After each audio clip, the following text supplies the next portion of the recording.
తాకట్లో ఉన్న బంగారాన్ని విడిపించి ఆ రోజున మార్కెట్ ధర కట్టి మిగిలిన డబ్బును మీకు అందిస్తుంది కొమ్మూరి గోల్డ్.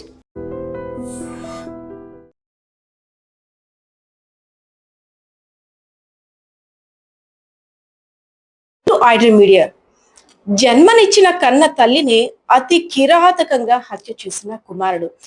అసలు ఇదంతా ఎందుకో కూడా తెలిస్తే అందరూ కూడా ఆశ్చర్యపోతారు. ఈ నెల 4వ తారీఖున విజయనగరం జిల్లా రాజాం నియోజకవర్గం డోలపేటలో ఒక మహిళ అనుమానాస్పద మృతి కేసు. అయితే తీవ్ర సంచలనంగా మారినటువంటి ఆ కేసు చిక్కుముండైతే మాత్రం పోలీసులు విప్పేశారు. ఇంకా విస్తుపోయే వాస్తవాలు కూడా వెలుగులోకి వచ్చాయి.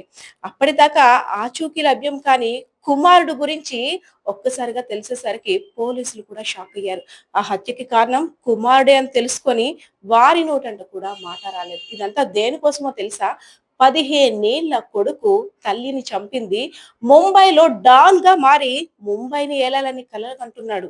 అదంతా కూడా సోషల్ మీడియాలో జపనీస్ సంబంధించినటువంటి యానిమేషన్ మూవీస్ చూసి తనకి తానుగా హీరోగా భావించుకొని ఎలా అయినా ముంబై వెళ్ళాలంటే హత్య చేసి నాకంటూ ఒక మార్క్ నేను సొంతం చేసుకోవాలంటూ ఇంత కిరాతకంగా ప్లాన్ చేసుకున్నాడు. అసలు మూవీస్ లో కూడా ఇలాంటి సీన్స్ మనం చూస్తుండవేమో.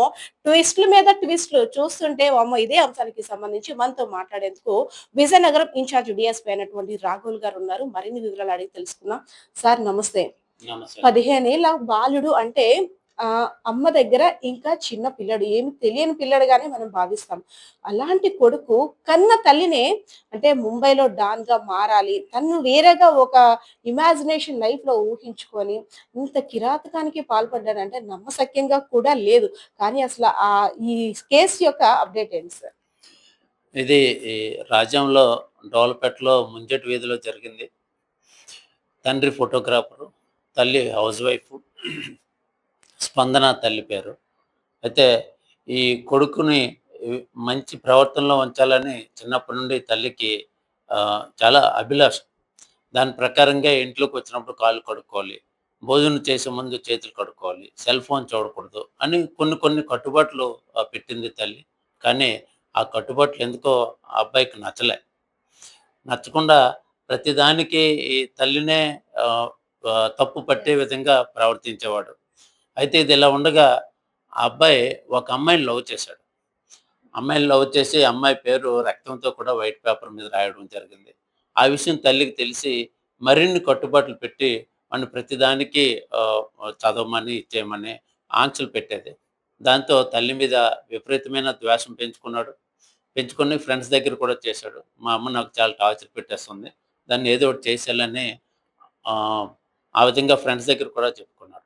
ఇది ఇలా ఉండగా వేరే ఈ అబ్బాయికి ఎవరైతే కొడుకున్నాడో తల్లి బాగా చదువుతాడు. మొన్న 10th క్లాస్ ఎగ్జామ్స్లో 525 మార్కులు వచ్చాయి. బాగా క్రికెట్ కూడా ఆడతాడు. అయితే వేరే ఇంటర్మీడియట్ సెకండ్ ఇయర్ చదువుతున్న ఒక అబ్బాయికి పరిచయం అయింది. ఆ అబ్బాయి ఇదేంటంటే వాళ్ళ ఇంట్లో తల్లిదండ్రుల మధ్య గొడవల కారణంగా ఆయన ఒక నెగ్లెక్టెడ్ చిల్డ్రన్ అయిపోయాడు అక్కడ. దాంతో ఆయన తల్లి మీద కానీ తండ్రి మీద కానీ ఎవరి మీద కూడా ప్రేమ ఇది లేకపోగా వాళ్ళ మీద ద్వేషం పెంచుకున్నాడు ఆ కుర్రోడు కూడా. వాడేంటంటే ఎలాగైనా సరే ముంబై వెళ్ళి ముంబైలో డాన్ అవ్వాలని ఇంటర్మీడియట్ అబ్బాయి అనుకున్నాడు. అయితే వీళ్ళిద్దరూ క్రికెట్ ఆట దగ్గర వీళ్ళిద్దరూ పరిచయం అయ్యి ఒకరి బాధలు ఒకరు చెప్పుకొని ఆ బాధలను అధిగమించే క్రమంలో ఏదైనా చెయ్యాలంటే ముంబై వెళ్ళాలి, ముంబై వెళ్ళి డాన్ అవ్వాలని చెప్పి ఇంటర్మీడియట్ కుర్రోడు ఈ కొడుకుని ప్రోత్సహించాడు. దానికి అనుగుణంగా ప్లాన్ చేసుకున్నారు. మా ఇంట్లో బంగారం ఉంది, డబ్బు కూడా ఉంటుంది, అది తీసుకొని వెళ్ళిపోదాం.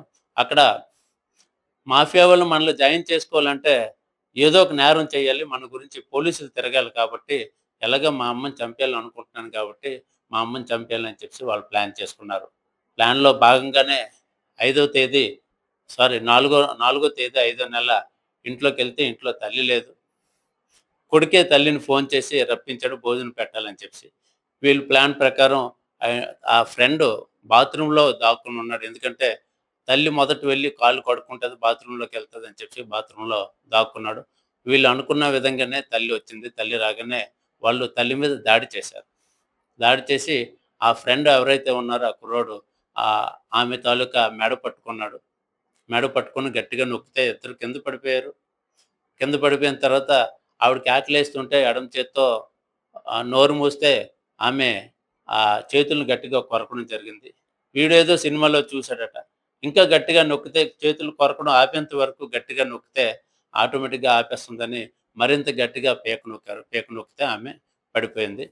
తర్వాత ఆమె చనిపోయిందని చెప్పేసి అనుకున్నారు. చిన్న చిన్న కదలికలు రావడంతో ఇద్దరు కత్తులు తీసుకొని ఇద్దరు ఆమె మీద దాడి చేశారు. దాడి చేసి కత్తులతో పొడిచారు.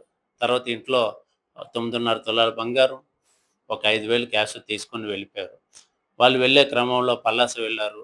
అదేవిధంగా శ్రీకాకుళం వెళ్లారు. అదేవిధంగా సోంపేట చాలా ప్రాంతాలు తిరిగారు. వైజాగ్ వెళ్లారు. వాళ్ళు తిరుపతి వెళ్ళి తిరుపతిలో గుండు కొట్టించుకొని ఎవరికీ అనుమానం రాకుండా మార్పులు చేసుకోవాలని అనుకున్నారు. ఆ క్రమంలోనే కొడుకు తిరుపతి వెళ్ళి గుండు కూడా కొట్టించుకున్నారు. అయితే పోలీసులు దొరకకుండా ఉండాలన్న ఉద్దేశంతో వాళ్ళు ఏం చేశారంటే వాళ్ళ ఫోన్‌లో ఉన్న సెల్ ఫోన్ సిమ్ కార్డులు పూర్తిగా తీసి పడేశారు. తీసి పడేసి ఎవరి దగ్గరైనా హాట్‌స్పాట్ తీసుకొని నెట్ రాగానే ఇన్‌స్టాగ్రామ్‌లో ఫ్రెండ్స్‌కి వాళ్ళకి మెసేజ్‌లు పెట్టడం స్టార్ట్ చేశారు. అయితే ఎక్కడికెళ్ళినా ఆధార్ కార్డులు అడగడం అడగడం వల్ల ఏంటంటే వాళ్ళు వేరే సిమ్ ఏసుకోవాలని, వేరే సిమ్ ఏసుకుంటే ఆధార్ కార్డ్ కావాలని వీళ్ళు ఫ్రెండ్స్‌కి వాళ్ళకి మెసేజ్‌లు పెట్టారు. ఆ క్రమంలో మాకు తిరుపతి పోలీసులు కూడా బాగా సహకరించారు. వాళ్ళని చిలకపాలెంలో శ్రీకాకుళం జిల్లా చిలకపాలెంలో అరెస్ట్ చేయడం జరిగింది. వాళ్ళ దగ్గరున్న ఆహ్, కత్తులు, రక్తంతో తడిచిన వాళ్ళ తాలూకా దుస్తులు, అదేవిధంగా బంగారు కడియం ఇవన్నీ రికవర్ చేసి వాళ్ళని అరెస్ట్ చేయడం జరిగింది. నిన్న వాళ్ళకి జేజోహోం కూడా అప్పగించడం జరిగింది. ఆహ్, ముంబై వెళ్ళాలంటే ఒక క్రైమ్ చెయ్యాలి అనేసని బాలుడు నిశ్చయించుకున్నట్టు చెప్తున్నారు ఇద్దరు కూడా. అంటే ఇది ఓన్లీ మూవీస్ చూసే వాళ్ళకి వాళ్ళు డిసైడ్ అయ్యారా? లేదంటే ముంబైలో ఎవరితోటైనా పరిచయం ఏర్పరచుకొని ఈ డెసిషన్‌కొచ్చారా? ఈ జపాన్ యానిమేషన్ మూవీస్ ఉన్నాయి. టీవీలో వస్తుంటాయి. జుజుట్సు అని, నరుటో అని ఏవో కొన్ని కొన్ని ఉన్నాయి. అవి చూసి బాగా ఇన్‌స్పైర్ అయ్యారు. అలాగే సినిమాల్లో కూడాను మా గ్యాంగ్‌లో జాయిన్ అవ్వాలంటే తప్పనిసరిగా ఏదో ఒక తీవ్రమైన నేరం చేసి పోలీసులు వాళ్ళని చేజ్ చేస్తా ఉంటే అది చూసి వాళ్ళు వేగంగా జాయిన్ చేసుకుంటారని వీళ్ళొక ఆహ్, నమ్మకం పెంచుకున్నారు. పెంచుకొని ఆ విధంగా చేశారు వాళ్ళు. క్రమశిక్షణ, మంచి విద్యా బుద్ధులు నేర్పించడమే ఆ తల్లి చేసిన నేరమైందంటారా? అంటే పూర్తిగా క్రమశిక్షణ కూడా కరెక్ట్ కాదు. అలాగని లిబరల్‌గా వదిలేయటం కూడా కరెక్ట్ కాదు. అసలు కొడుకులు ఏం చేస్తున్నారు? వాళ్ళ ఆలోచన విధానం ఎలా ఉంది? అని తల్లిదండ్రులు గమనించాలి. వాళ్ళకి ఒక తండ్రిగా, తల్లిగా చూడటంతో పాటు మంచి ఫ్రెండ్‌గా కూడా ఉంటే వాళ్ళ ఆలోచన ఇవన్నీ తెలుస్తాయి. వాళ్ళు మన మీద ప్రేమతో ఉన్నారా? పగతో ఉన్నారా? లేకపోతే వాళ్ళు ఏం చేస్తున్నారు? వాళ్ళ ఫ్రెండ్స్ ఎవరు? వాళ్ళు సోషల్ మీడియాలో ఏ ఏ సైట్‌లు చూస్తున్నారు? అందులో సోషల్ మీడియాలో వీళ్ళ ఫాలోవర్స్ ఎవరు? వీళ్ళ ఫ్రెండ్స్ ఎవరు? వీళ్ళు ఎవరిని ఫాలో అవుతా ఉన్నారు? నోట్‌బుక్‌లో ఏం రాసుకుంటున్నారు? స్కూల్‌కి వెళ్తున్నారా? లేదా? లేకపోతే చదువుతున్నారా? ఇవన్నీ గమనించుకోవాలి ఎప్పటికప్పుడు. తల్లి మనం కార్పొరేట్ స్కూల్‌లో జాయిన్ చేసాం, లేకపోతే హాస్టల్‌లో పెట్టేసాం, డబ్బు కావాలంటే ఎంతైనా పోసేస్తాం, వాళ్ళే చూస్తారనే దృక్పథం కాకుండా వాళ్ళొక మంచి ఫ్రెండ్‌గా వాళ్ళని ట్రీట్ చేస్తూ వాళ్ళ బాగోగులు ఎప్పటికప్పుడు చూస్తే ఇటువంటివి నివారించొచ్చు. 16 ఏళ్ల అబ్బాయి అంటే 10థ్ క్లాస్ మెరిట్ స్టూడెంట్ అని అనుకోవాలి. 525 వచ్చిందంటే, అమ్మని చంపిన పశ్చాత్తాపం, మా అమ్మ ఇంక లేదు అనే బాధ ఆ బాలుడిని గమనించిన తర్వాత, తీసుకొచ్చిన తర్వాత ఎక్కడైనా కనపడిందా ఆ అబ్బాయిలో? మాకైతే అటువంటి బాధ ఎక్కడా కనబడలేదు. అది విచారిస్తుంటే మేము ఎవరికైనా చెప్తున్నప్పుడు కూడా కళ్ళ వెంట నీళ్లు వచ్చే పరిస్థితి. అంత క్రూరంగా అంత ఎలాగా వాళ్ళు ఈ దాడి చేసి తల్లిని చంపేసారనేది ఇప్పటికీ అర్థం కావట్లేదు. కాకపోతే ఇది నిజం. నమ్మలేని నిజం. నిజంగా అమానుషం, రాక్షసత్వం అసలు మానవత్వం ఉందా లేదా అనే ప్రశ్న తలెత్తే దారుణానికి ఒడిగట్టారు వాళ్ళు. సరే, ఈ కేస్ మీ దగ్గరికి రాగానే అనుమానాస్పద మృతి కింద నమోదు చేశారు. అసలు మీరు ఫస్ట్ అబ్బాయి కూడా కనిపించట్లేదంటే, అబ్బాయి మీద అసలు ఇంత అనుమానమేనా మీకు ఈ కేస్ టేకప్ చేసినప్పుడు కలిగిందా? తర్వాత అంటే ఈ అబ్బాయి నేరం చేసాడు అన్ని తర్వాత మీ ఇన్నేళ్ల ఎక్స్‌పీరియన్స్‌లో అసలు ఇలాంటి కేస్ చూసుంటారు. మొదట ఎవరైతే డిసీజ్డ్ తల్లి ఉందో, తల్లి చనిపోయి ఉంది. ఆ శరీరంపై గాయాలు అవన్నీ చూసి, అది అనుమానాస్పద మృతి కాకుండా మర్డర్ కేస్‌గానే నమోదు చేయడం అయింది. వాళ్ళ తల్లి ఇచ్చిన రిపోర్ట్ మేరకు ఇచ్చేసాం. అయితే మొదట భర్త ఏమన్నా ఇలా చేసి ఉంటాడా? లేకపోతే ఎవరైనా ఆహ్, అబ్బాయి కనిపించట్లేదంటే ఎవరైనా డబ్బు కోసం ఈ తల్లిని, కొడుకుని కూడా చంపేసి ఉంటారా? లేకపోతే ఏంటని రకరకాల సందేహాలు వచ్చాయి అప్పుడు. ఆ దర్యాప్తులో సందేహాలన్నీ ఒకటి ఒకటి ఎలిమినేట్ చేసుకుంటూ చివరికి వీళ్ళిద్దరూ చేశారని మేము పసిగట్టి వాళ్ళని అరెస్ట్ చేయడం జరిగింది. Thank you so much sir.